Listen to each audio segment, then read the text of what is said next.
Bonjour, aujourd'hui, Les Rois Maudits de Maurice de Ruyon. Les Rois Maudits est une série de 7 romans historiques écrits par Maurice de Ruyon entre 1955 et 1977.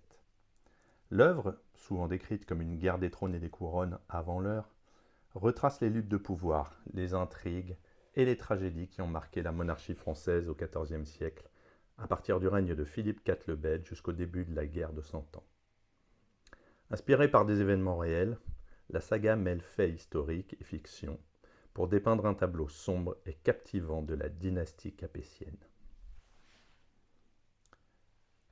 Le premier tome s'ouvre sur le règne de Philippe IV le Bel, surnommé le roi de fer en raison de sa froideur et de sa détermination. L'intrigue commence avec le procès des Templiers, une puissante organisation religieuse et militaire que Philippe le Bel décide de faire disparaître pour s'emparer de leur immense richesse, sous divers prétextes d'ailleurs. Le grand maître de l'ordre, Jacques de Molay, est brûlé vif sur l'île de la Cité en 1314. Mais avant de mourir, il lance une malédiction sur le roi et sa descendance jusqu'à la 13e génération. Peu de temps après, la malédiction semble se réaliser. Le roi Philippe IV meurt soudainement la même année, laissant le trône à son fils, Louis X, surnommé Louis le Hutin. Cependant, la monarchie est en crise. Louis est faible et incompétent. Et les scandales secouent la cour, notamment l'affaire des Brus, où Marguerite de Bourgogne, l'épouse de Louis, est accusée d'adultère.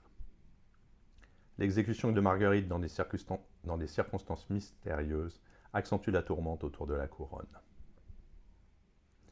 Le deuxième tome se concentre sur le règne de Louis X, marqué par son incapacité à gouverner. Louis cherche à se remarier après la mort de Marguerite, choisissant Clémence de Hongrie, une reine pieuse et vertueuse. Cependant, la situation reste chaotique. Les barons se révoltent, la population souffre, et Louis peine à asseoir son autorité. Louis X meurt prématurément en 1316, dans des circonstances suspectes, sans laisser de fils en vie. Sa veuve, Clémence, est enceinte, mais un long interrègne débute, durant lequel le royaume est gouverné par le régent Philippe de Poitiers, frère de Louis. À la naissance de Jean Ier, surnommé Jean le Posthume, l'espoir renaît pour la dynastie. Mais le nourrisson meurt quelques jours après sa naissance, laissant la couronne à Philippe. Philippe de Poitiers devient Philippe V le Long. Contrairement à ses prédécesseurs, il s'avère être un roi capable et énergique. Cependant, son règne est également marqué par des intrigues et des trahisons. La question de la légitimité de sa couronne est constamment remise en cause, notamment par Charles de la Marche, son jeune frère. Pendant ce temps, Mao d'Artois, comtesse d'Artois et tante des rois, manœuvre dans l'ombre pour assurer l'ascension de sa fille Jeanne, mariée à Philippe le Long. Mao est l'un des personnages les plus machiavéliques de la saga, utilisant le poison et la manipulation pour parvenir à ses fins. La tension monte alors que Philippe V, malgré ses talents de gouvernance, voit son règne entaché par les conséquences de la malédiction.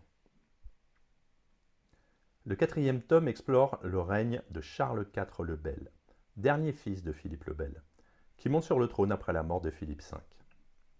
Charles IV est également hanté par la malédiction des Templiers et les trahisons de sa cour.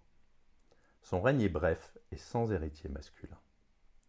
Parallèlement, l'Angleterre se prépare à revendiquer le trône de France.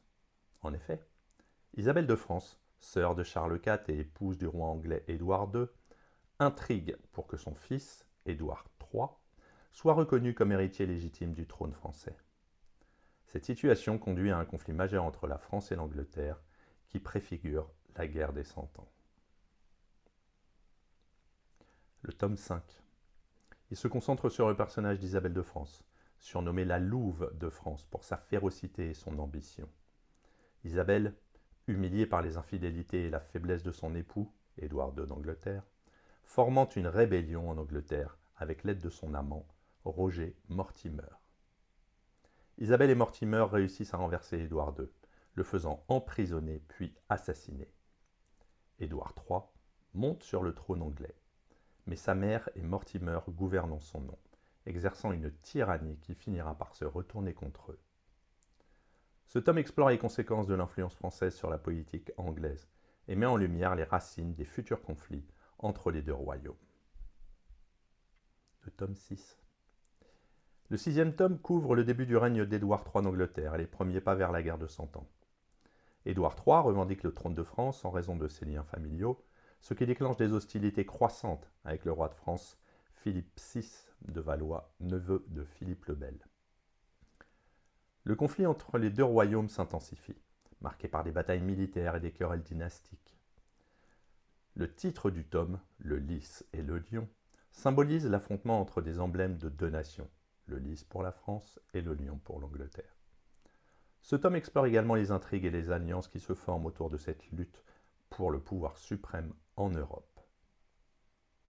Le dernier tome de la saga explore les conséquences de la défaite française à la bataille de Crécy en 1346, une des premières grandes confrontations de la guerre de Cent Ans. Philippe VI subit une humiliante défaite face aux Anglais, ce qui affaiblit considérablement la monarchie française. Le royaume de France entre dans une période de troubles intenses, avec des révoltes internes, des dissensions entre les nobles et une menace constante de l'Angleterre. Le déclin de la monarchie capétienne se poursuit inexorablement, illustrant les paroles de Jacques de Molay sur la malédiction qui ronge la dynastie jusqu'à la fin. Il y a 4 thèmes principaux. La malédiction et le destin. La série en est profondément marquée. Elle semble en fait peser sur tous les descendants de Philippe le Bel. Ce thème du destin inéluctable renforce l'aspect tragique de la saga. Le pouvoir et la trahison. Les rois maudits mettent en lumière les luttes de pouvoirs incessantes au sein de la monarchie et des nobles, où la trahison est monnaie courante. Les personnages sont souvent prêts à tout pour parvenir à leur fin, ce qui entraîne leur perte. La légitimité du pouvoir. La question de la légitimité du pouvoir est centrale, avec des revendications concurrentes pour le trône de France, notamment de la part de l'Angleterre.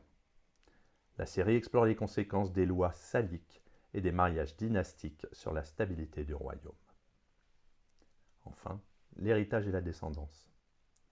Le manque d'héritiers mâles pour les rois capétiens est un problème récurrent, exacerbant les luttes de succession et affaiblissant la dynastie.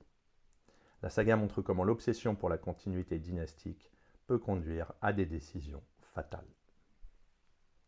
En conclusion, Les Rois maudits de Maurice Druon est une fresque historique, complexe et dramatique, où la quête du pouvoir conduit à la ruine des plus grandes dynasties. La saga, par son mélange de faits historiques et de fiction, explore des thèmes universels tels que la malédiction, la trahison et la légitimité, tout en offrant une critique des excès de l'ambition humaine. À travers les tragédies qui frappent les rois capétiens, Druon dresse un tableau sombre et fascinant de l'histoire médiévale française, qui résonne encore aujourd'hui par sa portée universelle. À bientôt!